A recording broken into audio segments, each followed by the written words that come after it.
The Earnestly Speaking podcast is a show that is founded on free-flowing conversation and may at times venture into mature subjects. Listener discretion is advised.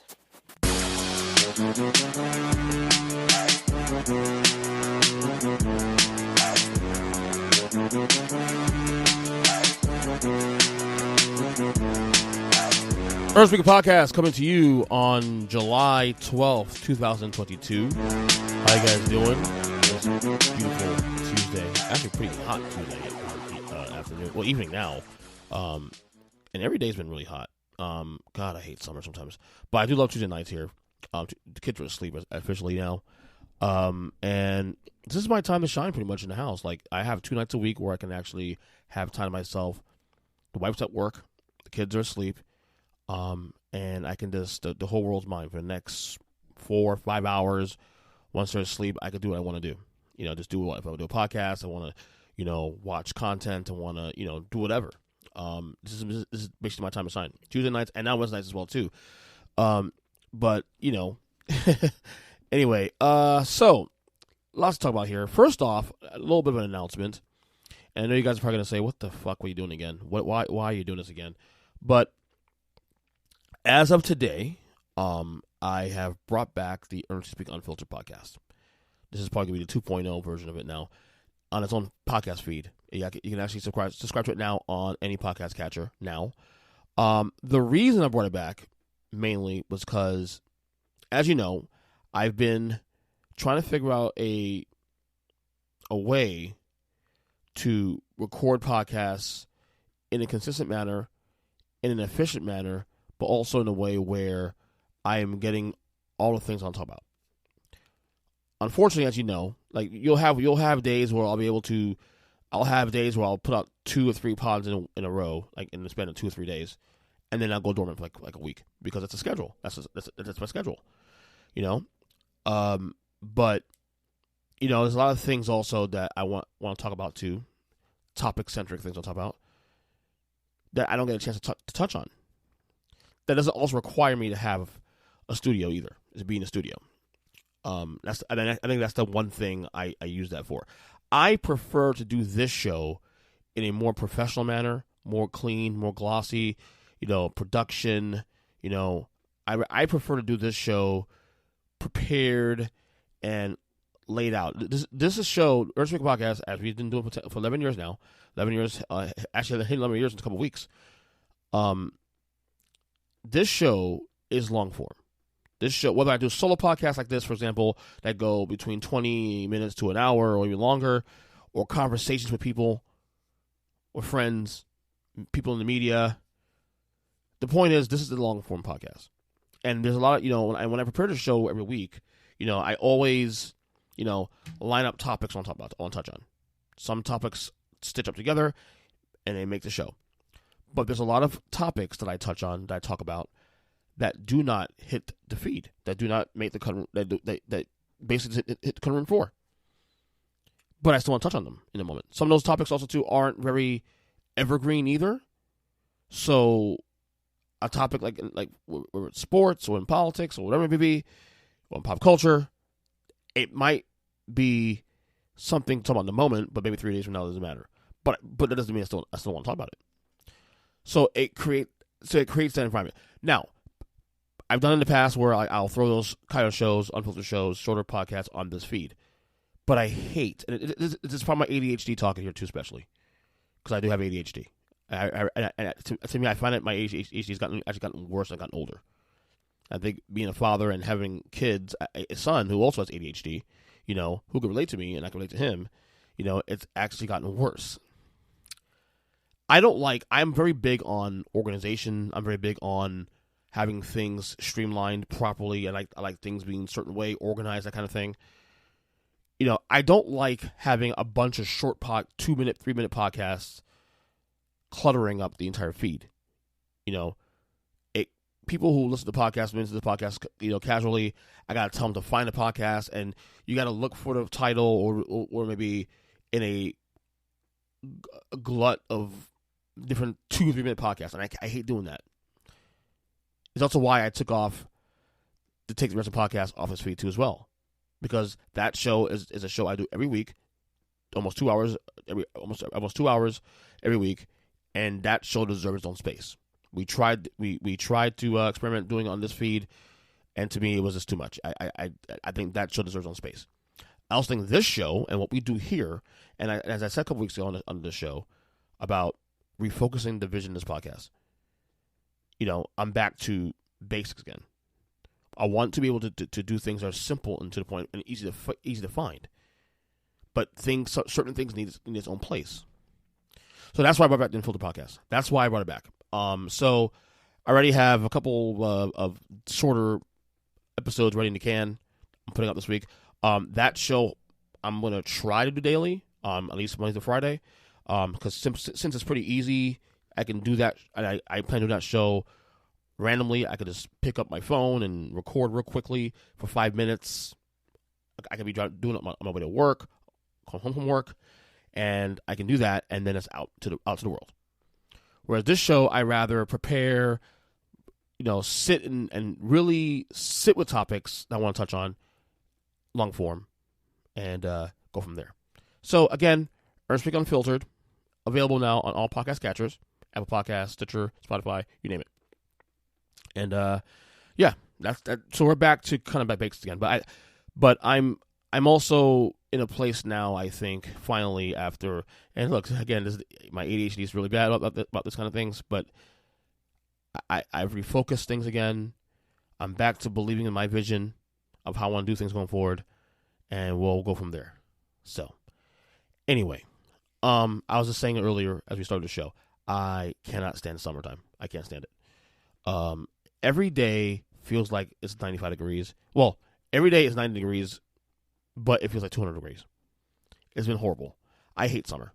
You grow up as a kid, you're like, summer's great. We go out of school and we can go to summer camp or do all these kind of things. And as a kid and growing up to, even like as a young adult, you don't hate summer. You kind of like, okay, you find the positives. And I was a big, for a while growing up, I was a big beach goer too. I don't mind the beach still to this day, but I definitely have not gone to the beach in a long time. I wouldn't consider me a consistent beach goer, even living in Florida. And again, it's not to say I hate it. It's just the fact that I just don't do it.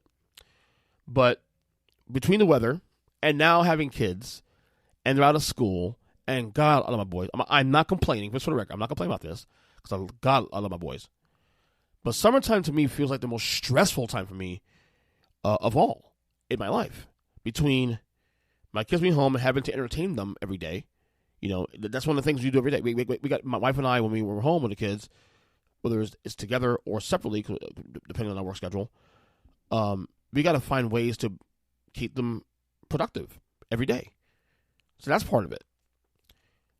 When we work, where I work at especially too, we tend to slow down in the summertime as well. So money is a little bit different. Money slows down a little bit. I'm a poker dealer, so again, the money you make. Now, granted, it hasn't been that bad anyway, but there is the business to slip a little bit for a couple months in the summer.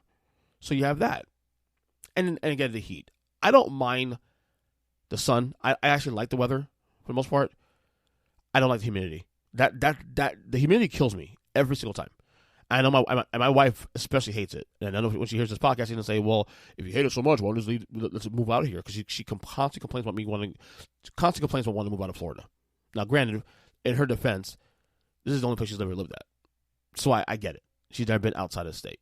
She wants to move up north for the snow, which again, it sounds good in theory, but at the same time, you don't want to deal with shoveling snow out of your, and shoveling snow and black ice, all that. It sounds good. You watch the movies, it looks great and cute on movies. But believe me, when you deal with black ice and shoveling snow and cold weather 9 months of the year, my brother-in-law even said a couple months ago, like a couple years ago rather, to me that it can get depressing at times living up north. I mean, from Connecticut, and when it's all you can do is stay home and be locked into that home all day. I can relate. At least here, you're able to just I go outside. I go out in my flip flops and go to the store. I can't imagine now being someone that goes outside in my boots and wearing like 4 layers of clothes. Like, and granted, I'm also born in New York. This for the record. I'm born in New York, so it's not like it's one of those things where I'm just not used to it anymore. But I remember those days as a child And as much as I don't mind visiting up there every so often, I can't do that. I just cannot, embrace that kind of life anymore. That life is not for me anymore. I can't do cold weather, half the year or 9 months a year. That's just not. I'll do it once in a blue moon. I love when we get cold fronts out in Florida. We get to the 40s and sometimes in the 30s. Sometimes it happens. No snow though, but it happens. But to live there 24/7, almost 365, I'm good, fam. Nah, I'm good. So yeah, I hate summer. It is what it is. But also what I've been doing also is binging content, both on the podcast side, also binging content on the, the audio, not just audio, but also, streaming and whatnot. And this is the time of year I do it normally. Like, obviously, you follow this podcast for the last 11 years, I typically get very active with episodes between September and June, when football's going on, especially. Basketball comes back, especially, and then you'll have a couple of blocks here and there where I'll, slow down here and there. But for the most part, between September and May/June is when I'm the most active on this show. Like, you're getting about easily 3 episodes a week, sometimes more, depends on the situation, But now it's the time I can sit back, relax, and catch what shows I'm behind on. So I've been back to watching, I fell behind the Circus on Showtime, last year, watching this season I missed. I'm going to start watching Succession. I've been watching a bunch of things, watching documentaries, and I have a lot of these things lined up. And I'm trying to, even when football comes back too, also, I still have that time to do it, because football is a weekend thing. I know it's Thursday football and it's Monday Night Football, but I still have, Tuesday and Wednesday nights I can still invest in. Once NBA comes back, that's when it gets really, really touch and go with, content, to watch content, because I'm a League Pass guy. First off, if the Heat game's on, I'm locked in. You know that. Once the Heat game's on, I'm locked in 100%. Okay? But also, and this is the Heat games, I'm also a League Pass guy. See, that's the thing, the difference between me watching watching, say, hockey or baseball, which I love, but I'm not the same dedicated, viewer of every team and every game. The NBA is a different story. I'll watch a Chicago Bulls game. I'll watch a Kings game. I'll watch a Spurs game or Warriors game. I'll watch it.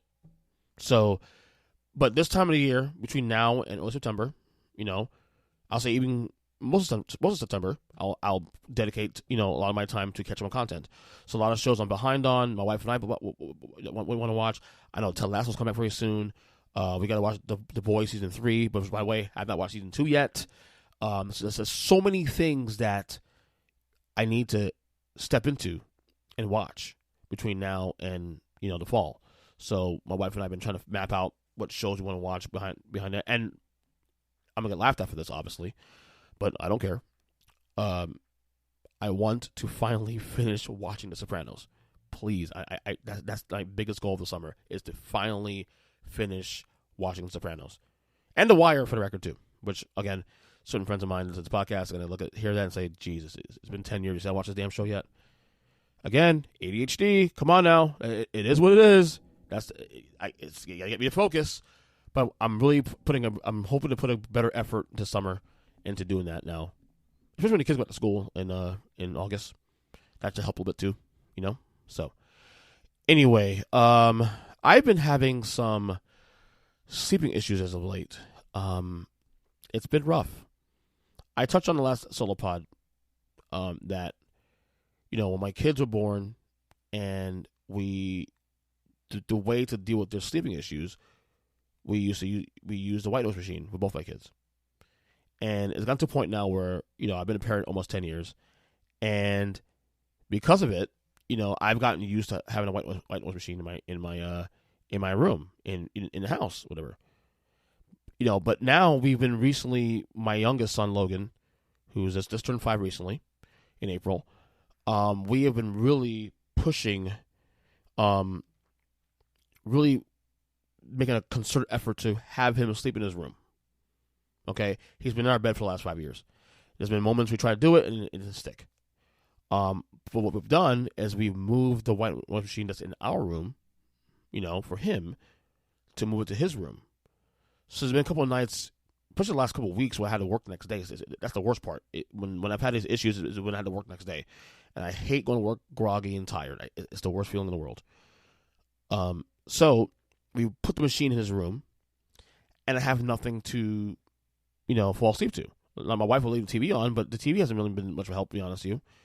I even started to, it's funny, to save money, to not buy another white noise machine. I actually found a couple of things on YouTube, brown noise, white noise, maybe to help me sleep, and I'll play that like an 8-hour looped of just 8 hours straight of noise or white noise, whatever it may be, on my phone, and it's helped to some degree, but it's also been tough. And then on top of that, my son, who we're work with him to sleep in his room, he hasn't necessarily stuck with it. He's had 2 nights in the last month since we started really pushing this. He's only had 2 nights where he's actually stayed in his room the entire night into the next morning. So mostly every night, he ends up coming back into the room. Whether it's midnight, whether it's 2 in the morning, 3 in the morning, 6 in the morning, he ends up coming back in the room. Okay? And then the worst part is that then he begs me, he'll wake me up saying, Dad, 3 in the morning, I'm trying to sleep to go to work, because I need my 6 hours of sleep, at least. Dad, I need you to go go get the white noise machine out of the other room. So now I got to get up out of bed now, go back to the kids' room, pick up the white noise machine, bring it to my room, plug it in. Now, granted, once that noise machine's on, I'm actually better. I'm back. I'm feeling like gold again. But then I get sleep, and then next thing you know, like 2 hours later, I got to wake up and go to work. And I've tried many things to go to sleep. Even taking care of myself. You know what I mean? You guys know what I'm talking about. Taking care of yourself to go to sleep. It's helped sometimes, but it's been an issue lately. And here's the worst part of it too, is that most of the nights when I go to sleep, I'll try to go to sleep, I'm not going to bed late. I'm actually going to sleep earlier than I normally would in an effort to actually get rest. So typically on a normal night, I go to bed, okay, so I need to be up, it's summertime, the kids were home from school, so I don't need to be up until 8 o'clock in the morning, at the latest 8 o'clock in the morning. Okay? But normally I have to be up about 7 o'clock in the morning to take the kids to school. Okay? So typically I go to bed at midnight latest. Now when I do the wrestling podcast with my guys Mike and Joe and Jim on Thursday nights, going to Friday morning, depending on what time we end the show, I might go to bed maybe at 12:30, closer to 1, depending on what time we end the podcast. We start recording that podcast about 10:30, and that goes about an hour and a half to 2 hours, depending on how we're actually doing the thing. So it's been one of those things where, I'm putting a concerted effort to get this, worked out, and to where I'm doing this in a healthy way. But I've been struggling with it. And then again, we're also in the process of still training my 5-year-old to sleep in his room. Now, to his credit, for the last month, he's been sticking in his room. At least his nights start in his room. So my wife and I get time to ourselves in our room, at least for the first part of the night. At least the first 4 hours after he's in bed, 4 or 5 hours, we're pretty much guaranteed to get time, quote, time to ourselves. Whether it's watching TV, being intimate, whatever it may be. But now we have to worry about, when's he going to come in the room and interrupt and wake me up and whatnot. So, again, it's one of those things where, we're dealing with it. It's part of the process. It's parenting 101. It's being patient. It's not easy, man. It's not easy. But what I will say that I'm really proud of, and my wife especially, and I spoke about this an episode ago or 2 episodes ago, is that she's a rock star. She's an absolute rock star. And you guys know on this podcast for the last 3.5, 4 years, I've been really, I'll say 5 years, I've been really doubling down on my this minimalism lifestyle. Now, haven't gone hardcore in the way I probably should until recently. And I think the nature of the world today, inflation and all that stuff, has forced me to really take stock on things that matter. My wife, as I said recently, has really taken to this now and ran with it. She is now purging so many things in our household now. Like, she's going through photo albums and she's going through CDs and DVDs and things that we've collected through the years of being together. We've been together 16 years, 16 years. And, we've done purges in the past, but it's always been lighter purges. We always held on to things that we felt that was most sentimental to us.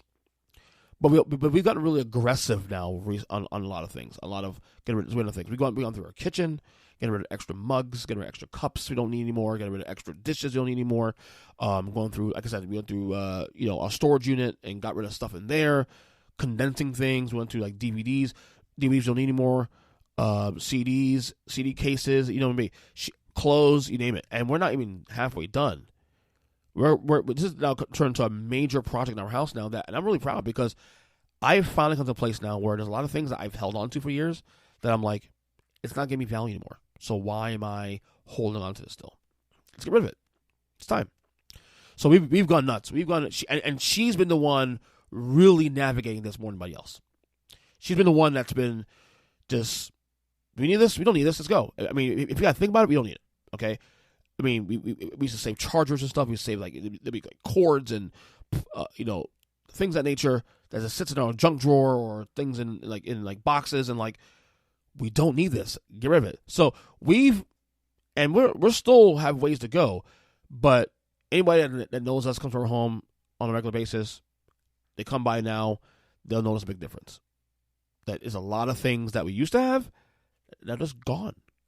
Some are given away, of course. But a lot of it just thrown away. We just don't need it. Like, we had a bunch of mugs. Like I mentioned, I had mugs.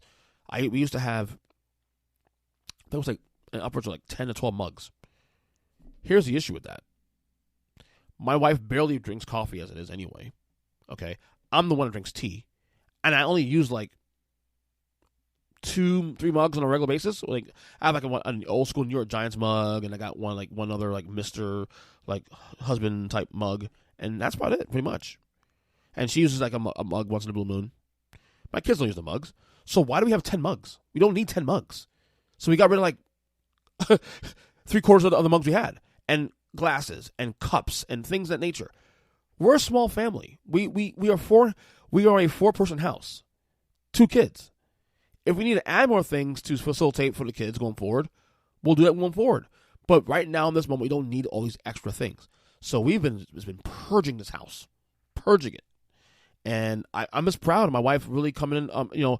She's coming and just taking over, and now she's just like I'll be at work, and like she's texting me. She's like, honey, I'm going through the stuff again. Like, oh my God.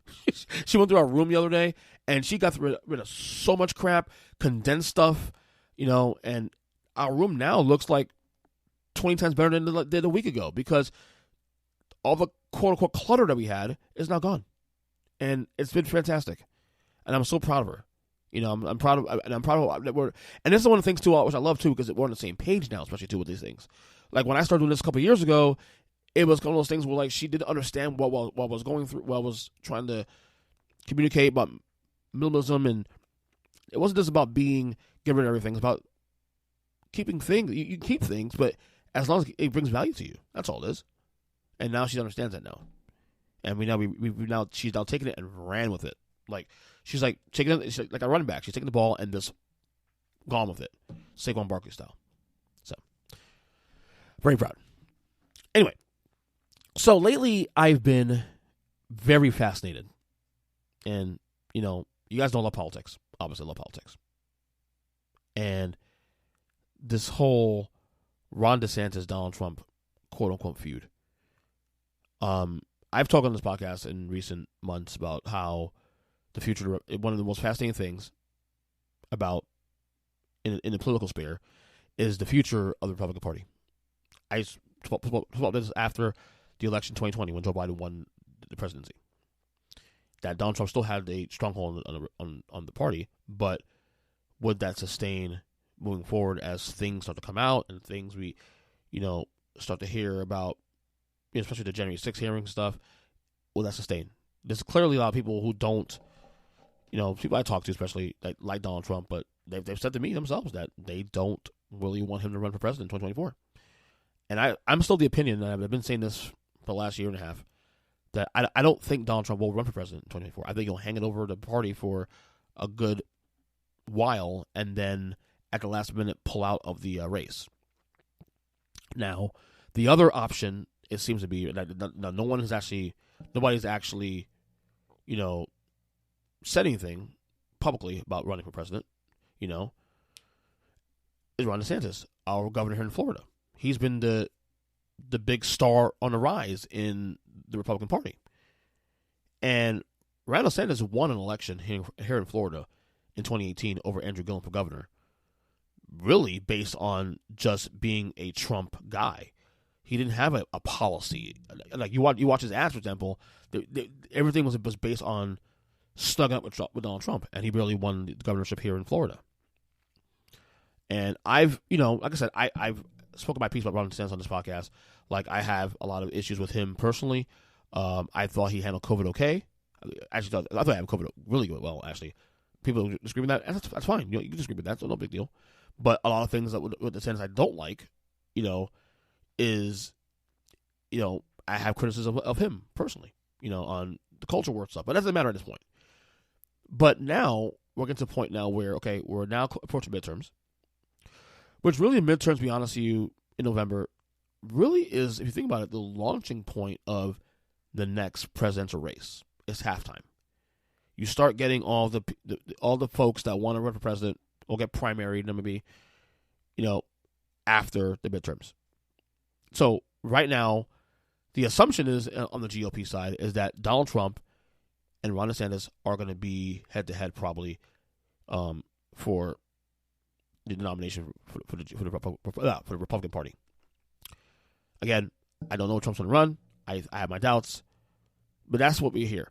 Now we're hearing because Trump and DeSantis were pretty much, tied to the hip for the most part. Like, both guys come at each other. Obviously, DeSantis come at Trump, and obviously, all that, and vice versa. But now you start reading these things now. DeSantis is winning a couple of straw polls, GOP straw polls recently. There's polling that suggests that DeSantis now is the next guy in line. Like, Trump still leads certain polls, but it's not the same stronghold. And then I read today in the New York Times that, there's a lot of GOP voters who that's coming out, more than half of GOP voters do not want Donald Trump to be the front runner for president in 2024. Because as bad as Joe Biden is to many people, even some Democrats do, they feel that a lot of the people, especially people in the middle, if it comes down to another Joe Biden, Donald Trump race in 2024, that especially moderates are going to probably still vote for Joe Biden because of the nature of the men. Joe Biden may not be a great president, but he's quiet. You don't hear a lot of drama. Donald Trump, obviously, you know what I'm talking about there. So that's the issue. And I'm very fascinated how this is going to play out in the months to come. There's no question to me that Ron DeSantis is going to win re-election for governor in Florida come November. There's no question. Like, he's facing, I don't know if the Democrats have decided on the nominee. I know it was Charlie Crist against Nikki Fried. Don't matter. DeSantis is going to win Florida re-election and win running away, in my opinion. He's going to win that thing by at least 7 points, not more. I really believe that.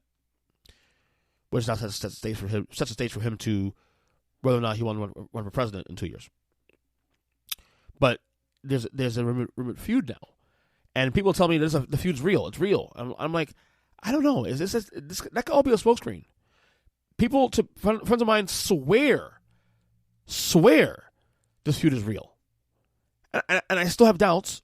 But as you read more articles and you read more people leaking things out, you start to say, maybe there's a feud.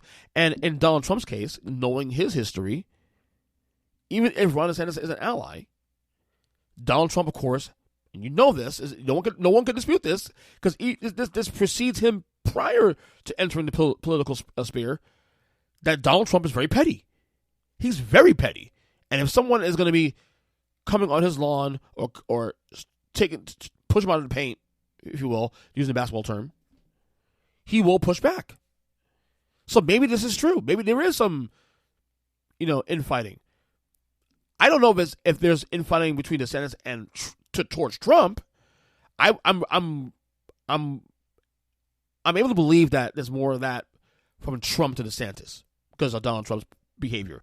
That's just who he is. He's very petty. Nobody can dispute that. You could be a Trump supporter listening to this podcast, and you know it's true that Donald Trump's very petty. Come on, be real. So this is something I'm so fascinated about, how this works, because these are the two guys. I don't see a third person in the GOP really making a stand to grab the baton here for the GOP. I don't see it. I think it's Trump and DeSantis at this point. So we'll see how this plays out. If the infighting is real, if January 6th actually impacts a lot of the slightly right, moderates, who may want to vote for Donald Trump but don't want to touch him anymore because of the risk of him hurting the party moving forward. It's going to be a fascinating race. Anyway, let's talk some baseball. The NL East has been fantastic. It's been a great race. You guys know I'm a Met fan, obviously. They've led the division pretty much from start to present day. A little month ago, they did the West Coast Strip. They were up 10.5 games over the Atlanta Braves. The Braves have been on a tear since then. I think the record was 28-9 in the last 40-something games. Some record, I don't know, don't quote me on that, but they went on a tear. And it's not like the Mets are playing bad. They've come out on earth a little bit, but they're still winning games. They'll win 2 out of 3 here, maybe split the Marlins over the weekend, this and that. But all of a sudden, now as of yesterday, prior to them winning yesterday with Scherzer on the mound, they had just a 1.5 game lead in the division, and these two teams are now playing each other now. Mets win the first game. As we're recording right now, the Mets are up 1-0, but we'll see how that plays out going forward. But the point is, the NL East race has been great. I said, months ago when we recorded that I'm proud of the Mets, what they've done, what they're doing, but I'm terrified. If you're a Met fan, you know that being a pessimist, it just is what it is. You can't fight that. If you're a Met fan, you have to. That's just the way of the world. Okay, to be a pessimist, because we've seen the Mets collapse many times. Just last year, they were in first place, had a fantastic start to the year, and before you get to the All-Star break, they fell apart. Okay, 2007. I referenced 2007 back then. When they had that 7-game lead over the Phillies with, I think it was like 17 games ago or something like that, and they blew that game and blew that lead in the last game in the last, end of the year. They blew that lead in the East. They've had multiple times where they've had situations where they could have closed out, a division or a wild card. Again, life as a Met fan, yes, you have to be a glutton for punishment to be a fan of this team. But I've been a fan of this team since 1988, so it is what it is. I've stayed dedicated through the years, the good times and the bad times. This is a very good team. I've enjoyed this year. Right now, as this recording, they have a 2.5 game lead with this game and up 1 of the Braves right now. Currently, we'll see this whole night. But this has been a fascinating race, and the Braves have been playing fantastic baseball. Fantastic baseball. I mean, and again, the Braves. Just for the record, I mean, I guess you forgot, the Braves are the defending World Series champions. So it's not like it's just some schmuck team here. These are the defending champs here. But this race is tightened up. It's scaring the hell out of me. And but I would say it's a good thing though in some sense, because you kind of want to have some adversity, because I guess, as I've always said for years, iron sharper iron, competition breeds competition. If the Mets just ran with this NL East, which I obviously prefer that happens, but if they ran with NL East, maybe they have a false sense of security about themselves. They go to the playoffs, and then they just kind of fall apart. You see it many times over too in baseball. So maybe the Braves, presenting a challenge here now in mid-July, which right now we're in the dog days of summer now in baseball. But as I said before in the past, when the Mets are good, I'm locked in. When the Mets are bad, good luck. I'll have one eye on the team to see what's going on, but I'm not going to be locked in. But it's a good thing now for me that the Mets are playing some good baseball and keep me interested, especially in this team and in baseball in general now too. Because I love baseball. Sport, I don't really have to watch every single game. Like, the numbers speak for itself. And, as you have more other priorities, parent priorities and husband priorities and other things you want to watch and stuff, the Mets being good is a good thing for the Mets, but if they're not competitive, I'm not going to watch them. That simple. So, anyway, last thing before I go. TikTok. I've been kind of like curious if TikTok is something I need to start investing into, creating content like I do here. I've felt the last couple of years that I've been getting aged out when it comes to technology. And it's gotten worse now too when it comes to like social stuff. Like I still, to this day, do not know how to use Discord. To this day. I got a tutorial last year by one of my coworkers. Didn't hit. I have a TikTok account. I do have one. I never actually use it. Like I'll watch videos on there that my wife sends me or friends and family sends me randomly, but I don't ever actually use a TikTok account. I don't actually curate stuff on TikTok account. I don't even. To be honest with you, I rarely spend time on there. Like I'm still a Instagram guy, obviously Twitter, Facebook is whatever, But TikTok, a lot of people apparently are telling me now that if you're doing content now, that's the way to go. And I don't know if that's something that I need to look into for myself, for this show, for the wrestling podcast, or maybe it's something it's been crossing my mind because I feel aged out when it comes to TikTok and things of that nature. But maybe it's something I need to look into. Maybe start sharing short clips of the show and put it out there. But I don't know. I don't feel like this is where I feel old is now because typically for years, even going through my 30s, when things, the technology started going and going and going, I still kept up with it. I still was able to stay within arm's reach. And now, TikTok is like, was one of the first major things that came out that I was like, oh, I don't know how this works. Like, if you ask me now how to do a TikTok video, I wouldn't know how to do it. Swear to God. I would not know how to even operate it. But, maybe it's something I need to look into. Again, people have told me that, friends of mine told me that it's something I need to really invest in. There's numbers can get there. You can obviously, create a environment where you can get more people listen to your podcasts and your shows and all that. So maybe down the road, I'll probably look into it. Maybe down the road, maybe sooner. We'll see. But we'll see how that goes. So anyway, I guess that'll do it. That's about a little less than 40 minutes of podcast time here. I am on Twitter, of course, at EJChristian7, Earnestly Podcast. Until the next one.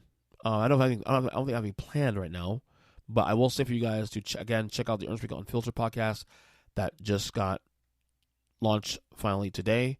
I have a couple episodes in the can. I'm going to try to do that show 5 days a week.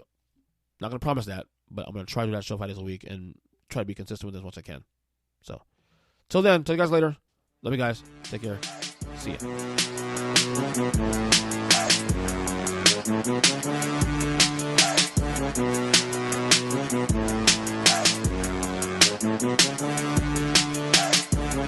ya.